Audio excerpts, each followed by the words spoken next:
there was this very widely commented article in Tablet recently called "The Vanishing of Jews from American Life." So that's not just about the Jewish campus, the Jew on campus, but how does that observation that he has about the vanishing of Jews have an impact of the experience of Jews on campus now? If we are still the same place we were 25 years ago, or maybe 35 years ago, 40 years ago, 5 years ago, and we're not seeing the kind of results we would like to see in Jewish engagement, despite having pumped so much money into Jewish outreach, we have to ask ourselves why.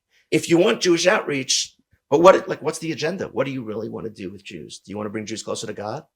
Do you want to bring Jews closer to the Bible? Do you want to bring Jews closer to practice, to understanding, to knowing our history, to knowing what our civilization is, to reading Hebrew, to basic text, to being able to actually explain the story of Hanukkah and knowing in what century it actually happened?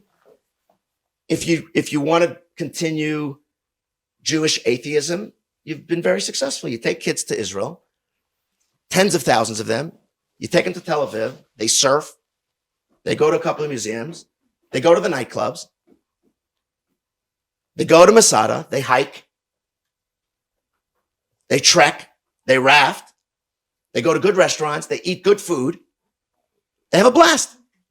Costs you $10,000 a kid. You bring them home.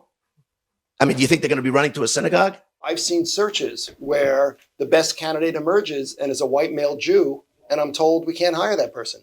Jews have gone from being a minority and discriminated against to succeeding. And success has led to, in today's world, privilege. And privilege has led toward the idea of, changing that, of not perpetuating privilege, that people who are privileged have kept other people down, and it's time for others to have that chance. Now, that may be a good thing, as you say, but the reality is it's happening, and it's happening in many institutions, and it's something we should question.